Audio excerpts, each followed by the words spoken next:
Once upon a time, there lived a man who everyone called Mr. Smelly Mouth. His name was Tayo Ogunremi, and he owned a popular car stand in Lagos. Tayo was such a good businessman, rich, popular and outgoing, but heaven knows that talking to him was like sentencing your nose to death. The smell from his mouth was not ordinary. It was a mixture of expired beans, sewage and rotten eggs all in one. People struggled to listen to him because even when he was making so much sense, the odor from his mouth made it hard for them to concentrate. Tayo was a very proud man. He knew how to flaunt his wealth, and people endured his stench just because of what they stood to gain. In 2 years, Tayo had been in a relationship with more than 7 women, none of whom lasted more than 2 months with him. In fact, one of the women only dated him for a week and found herself in a hospital. The poor girl held her breath for far too long that she lost her consciousness. The worst part was that Tayo did not know of his terrible mouth odor. No one had the guts to tell him, and Tayo believed that people avoided him because they were too intimidated of him. He believed that people envied his confidence, not knowing that they were actually protecting their own nostrils. Sometimes, customers would run away in the middle of a negotiation, and Tayo would call them jobless time wasters who had nothing better to do. What he did not know was that his breath was the reason why they all ran away. In fact, one evening, a serious fight broke out in front of his car stand. 2 men were dragging themselves on the ground, punching, shouting and tearing their shirts in anger. A huge crowd gathered, cheering and recording as the men fought themselves. Tayo rushed out of his office shouting. He approached the men, urging them to stop, and to the shock of everyone present, the men stopped fighting. One looked at the other, dropped his fist as the other began to cough and wave his hand in the air.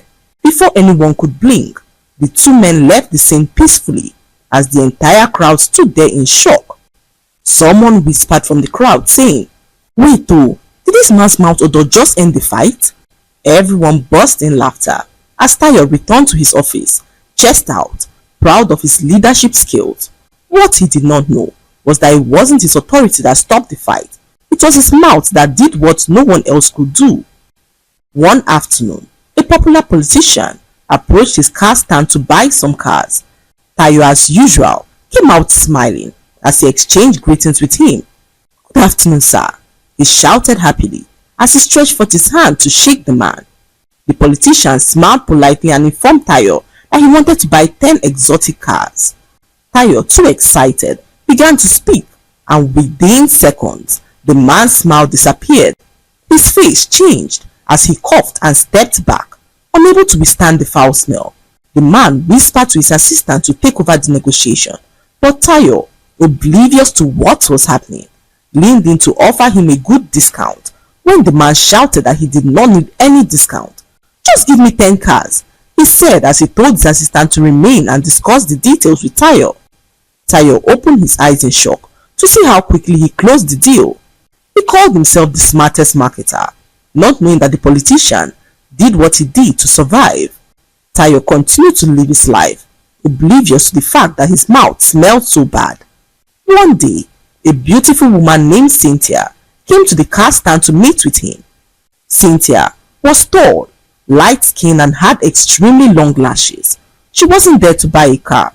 No, Cynthia had heard that Tayo was the best car dealer in Lagos and that he was filthy rich. And when Cynthia held filthy rich, she made up her mind to be with him. Her friends warned her sternly, but she refused to listen. "Cynthia, that man's mouth can peel paint off a wall," they said to Cynthia, who smiled proudly and said to them that money had its own perfume. That day, she walked into his car stand smiling sweetly, ready to trap her target. However, when Tayo saw her, he nearly collapsed to the ground unconscious. Cynthia was extremely beautiful. She was unlike any woman that he had been with in the past. Tayo could not hide his excitement. He approached her with a smile that could melt 1,000 hearts. However, when he opened his mouth to speak, Cynthia's soul left her body for 2 seconds. The smell hit her so hard that she almost saw her village people waving at her from the other side. But Cynthia held her breath like a professional diver and smiled through the suffering. "Good afternoon, sir," she said, tears forming in her eyes. "Would you like to test drive our new model?" Tayo asked, moving closer, but Cynthia took 3 steps backwards as she almost tripped and fell to the ground. Tayo quickly rushed to her rescue as he saved her from falling. By the end of the day, she had agreed to go on a date with him, not because of love, but because her greed was way stronger than her nostrils. As she left his car stand, her friends called to check how it went. "Baby girl, how was it now?" one asked as Cynthia coughed twice before answering. "It was successful, but please, if I die, you tell the world that I died for the money." The next evening, Tayo took Cynthia to the most expensive restaurant on the island. Cynthia wore a tight red gown that hugged her curves. She forced a smile as she watched Tayo's eyes sparkle as he began to confess his love for her. The smell hit Cynthia's face like a gas leak. Her eyes watered instantly as she almost ran out of the restaurant. Cynthia desperately wanted to run, but the thought of the good life that he could provide for her made her to stay as she listened to his endless compliments. "You're the most beautiful woman I've ever seen." Cynthia smiled weakly as she looked him straight in the eye and said that he was the most unforgettable man that she had ever met. By the end of the evening, Tayo had fallen head over heels in love with a woman who was only after his money. Cynthia knew how to pretend, but Tayo, on the other hand, was not a good judge of character. Within a few months, Tayo proposed, and Cynthia said yes to his proposal, not out of love, but because of what she stood to gain. According to Cynthia, it was better to cry in a Ferrari than cry in a downfall bus. Their wedding came, and it was so massive that so many people came to see the woman who finally agreed to marry Tayo. The reception hall was filled to the brim with musicians, socialites, and people who came to confirm the rumor. When the pastor said to Tayo that he may now kiss the bride, the whole congregation leaned forward in suspense. But before Tayo could move, Cynthia began to cough profusely that her bridesmaid had to rush her to the restroom. Everyone knew why she did what she did, but Tayo stood there worried, hoping that his wife was fine. That night, inside their hotel room, Tayo professed his love for his wife. He made a vow to her to always protect and put her first. Tayo gave his wife an expensive car as a wedding gift. She moved into his mansion, and Tayo took good care of her. He loved her with all of his heart, but Cynthia did not love him a bit. She began to unleash her terror towards him, yelling angrily whenever he opened his mouth to speak. For the first time, Tayo heard it from his wife that his mouth stank. It happened one evening after he had surprised Cynthia with something special. He had spent the whole day planning it. He bought her favorite perfume, cooked her dinner by himself, and even decorated the dining table with candles and roses. Tayo wore a white shirt, his hair neatly trimmed, and he smiled proudly as he stood beside the table waiting for her. When Cynthia came downstairs and saw everything, she froze. There, standing in the middle of the dining room, was her husband, the same man she mocked with her friends, now holding out a gift box with tears in his eyes. "My love," Tayo said softly, "you've brought light into my life. I may not be perfect, but every day I thank God for giving me someone like you." Cynthia's heart melted a little. She wasn't expecting this kind of kindness. She walked slowly to the table, pretending to smile. "Thank you," she whispered as she opened the gift box and saw a diamond bracelet inside.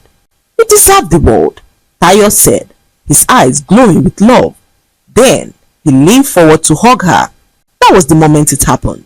The smell, it hit her like a slap of heat. Sharp, heavy, relentless. Cynthia's expression changed instantly. She could not hold it anymore. She pushed him back slightly, covered her nose and shouted, "Tayo, please, enough! I can't do this anymore." Tayo froze, confused. "What do you mean?" Tears welled up in her eyes, partly from the smell and partly from guilt. "Your mouth!" she screamed. "It smells horrible. It's been smelling since the day I met you. I can't breathe when you talk. I can't eat. I can't sleep. I've tried, but I'm dying here." Silence filled the room. The candles flickered weakly. Tayo stood there, staring at his wife like a child who had just been told that he was adopted. For years, he had been laughed at, avoided and ridiculed behind his back, but hearing it from the woman he loved broke him in a way that no insult ever could. Tayo quietly sat down, his eyes blank as he stared into the distance. Cynthia did not care. She returned to her room, leaving him there in tears. Tayo did not sleep that night. He stayed up thinking about his life as some memories came rushing back. Memories of the times when people reacted to his smelly mouth and how oblivious he was to it. The thoughts broke him into a million pieces as Tayo decided to do something about it. He went to the bathroom and spent hours brushing. Tayo brushed in a way that he had never done before. He checked his breath and was happy with the outcome. Hours later, Cynthia woke up to find Tayo making breakfast for her. Still gentle, still loving, pretending not to remember all the harsh words that she said to him. He tied an apron around his waist and was singing softly as he flipped the pancakes. The aroma of the fried eggs filled the air as Cynthia caught sight of his wide smile. "Good morning, my queen. I made breakfast for you," he said proudly as Cynthia walked towards the dining table. She forced a smile as she looked at Tayo, who looked so innocent, like a child who had finally won his teacher's approval. Cynthia sat down quietly as he served her breakfast. "Taste it, my love, I made it myself," Tayo said excitedly as he pulled out a chair and sat next to her. Cynthia hesitated for a moment. She could already feel it, that invisible wave of doom crawling towards the table. The air shifted as her nostrils twitched. That same old familiar scent, thick, suffocating and persistent, slowly began to rise. Tayo noticed her silence and leaned closer. "Is it too salty?" he asked sweetly as Cynthia coughed and dropped her fork. "God, I beg, what kind of mouth odor is this?" she said to herself as she walked out of the dining room disgusted. Tayo sat there confused. He spent an hour that morning brushing his teeth and could not understand how Cynthia would smell anything after that.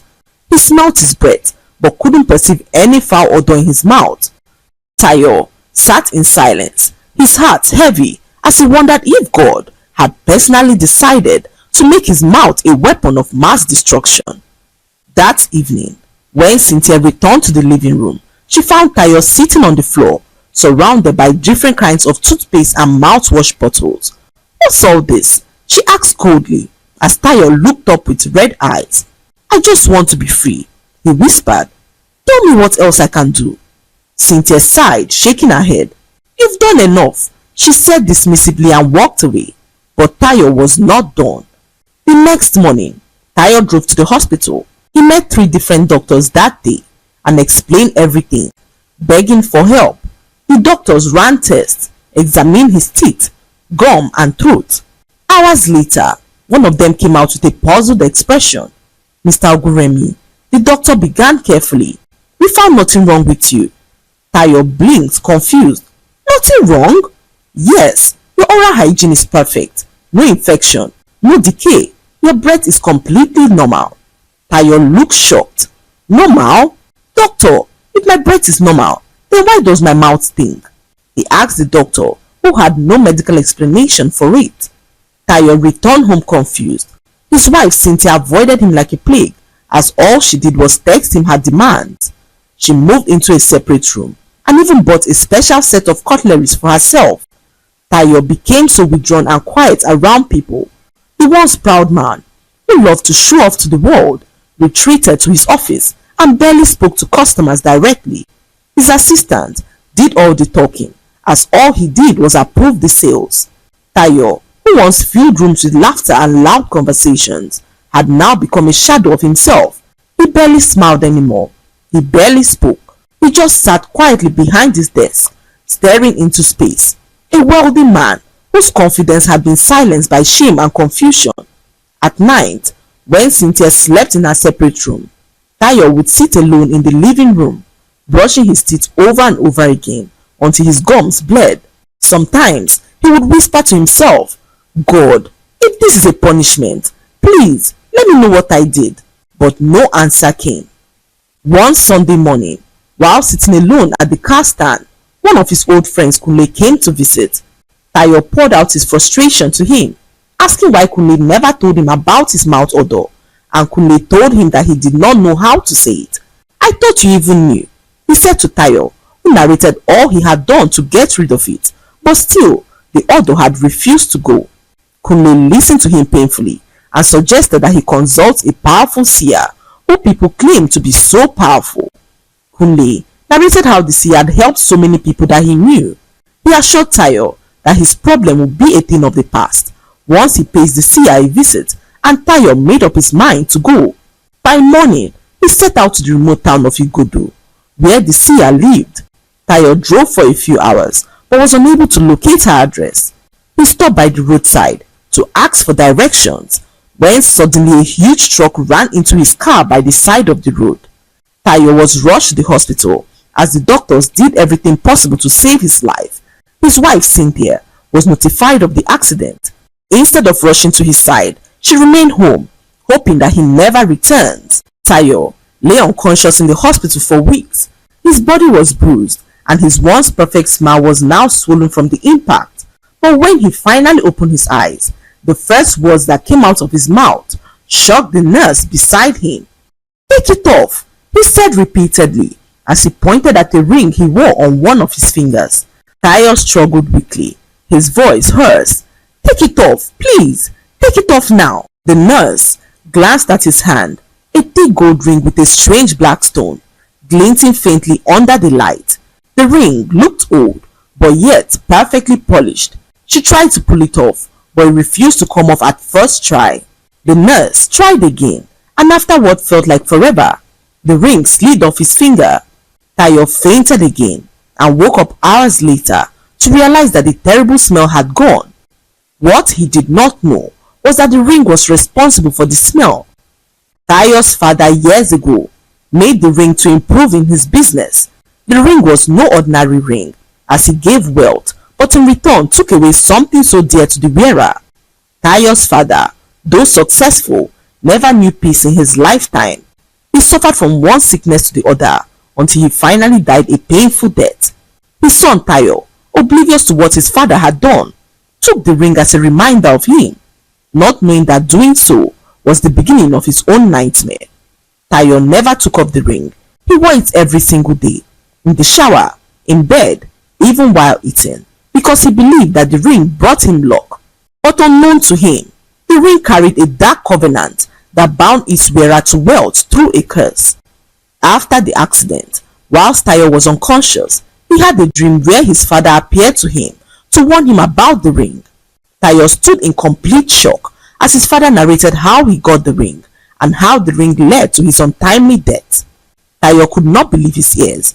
"You mean all these years I've been carrying your curse?" he asked his father, who nodded his head and revealed to him that the only way to be free was to destroy the ring or allow another take its curse. Tayo woke up in the hospital drenched in sweat. The nurse helped him take off the ring as Tayo decided to keep it in a safe place. Weeks passed and Tayo remained in the hospital, receiving treatment. His wife Cynthia never called or visited. He was discharged a few weeks later and returned home to his wife, who barely showed any form of compassion towards him. Tayo ignored her completely as he kept to himself. He barely spoke, and his wife Cynthia did not even care. She was plotting to leave him and needed access to his room to steal valuable items. Tayo overheard her conversation one night. He stood quietly in the hallway, listening as Cynthia spoke on the phone with her boyfriend. "Baby," she whispered, "just give me a little time. I'll find where he keeps his valuables. Once I have them, we'll disappear together. That man is useless now, always quiet like a ghost. I can't stand him any longer. I'm done," she said as Tayo's heart broke. However, he did not move. He simply closed his eyes and sighed. He had already lost everything once: his pride, his confidence, his marriage. But that night, he made up his mind that if Cynthia wanted wealth, he would give her wealth and all that comes with it. The next morning, Tayo began his plan. He took the gold ring and locked it in a small wooden box in his room. As Cynthia walked past his room, Tayo pretended to be on a call. He spoke loudly enough for her to hear from the hallway. Yes, yes, he said, pacing back and forth. Those items are my life's treasure. The ring especially is priceless. My father gave it to me before he died. Those boys tried to steal it from me at the accident site. I was so lucky that they didn't. So, I've decided not to wear it for a while because I don't know how I will ever live without it. In fact, I've kept it in my room until the coast is clear. Cynthia froze behind the wall, listening. Her eyes lit up like fire. A priceless ring? Hidden somewhere in his room? Tayo continued. No, I can't sell the ring. It's the secret to my wealth, passed down from my father. Once a person wears the ring, they will be surrounded by wealth, he said on the phone, as Cynthia began to plot how to steal the ring. That night, Cynthia could not sleep. She tossed and turned on the bed, her mind racing like a thief rehearsing her route. The secret to his wealth? She thought. That ring must be worth millions, maybe billions. She smiled wickedly in the dark. Tayo, you stingy fool, she muttered under her breath. You thought you could hide money from me? You will see soon enough who's smarter. The next morning, Tayo acted normal. He hummed softly while eating his breakfast and even offered Cynthia some, pretending not to notice how unusual kindness that day. Cynthia, however, was restless. Every time he looked away, her eyes darted towards his room door. Later that evening, Tayo stepped out of the house, pretending to take a call. He stayed outside for almost an hour, deliberately giving her the perfect window to make her move. The moment she heard the main door shut, Cynthia ran straight into his room. She searched everywhere, under the bed, inside the wardrobe, even inside his shoes. Finally, in one of his drawers, she found it, the small wooden box.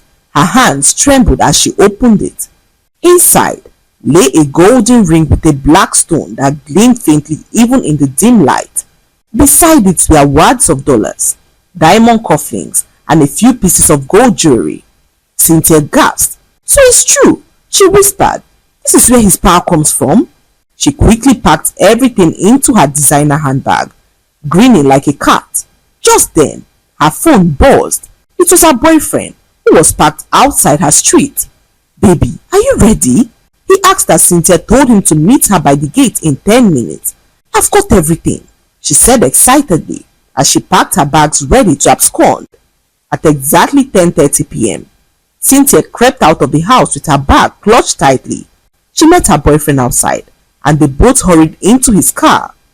Tayo stood on the balcony and watched as Cynthia made away with the ring.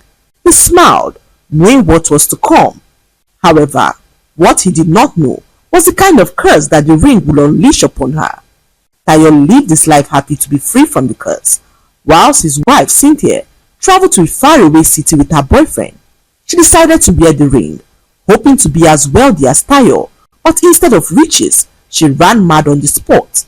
Cynthia had no idea that women were prohibited from ever wearing the ring. Her greed blinded her to the possible dangers of venturing into something that she knew nothing about. Her boyfriend ran away from her as she began to roam the streets mad. The ring that once shone like gold now turned dark and dull on her finger. No matter how hard she tried, she could not pull it off. It burned her skin, sending waves of pain through her arm, but it refused to leave her. Within days, she became a shadow of herself, roaming the streets, muttering Tayo's name while people crossed the road to avoid her. Meanwhile, Tayo's peace returned like sunshine after a long storm. The heavy stench that once cursed his mouth left him forever. His confidence returned, but he was no longer the boastful man that he used to be. Tayo had learned humility through pain and vowed never to be proud in his life. The lesson to be learned from this story is that not every blessing comes from God, and not every wealth is worth the price attached to it. Tayo inherited riches wrapped in a curse, and it cost him his peace, confidence and dignity until he learned the truth. Greed blinded Cynthia so much that she stole what she did not understand, only to inherit the same torment that once destroyed her husband's life. In life, never envy another person's fortune or chase quick wealth, for some treasures shine on the outside but rot the soul within.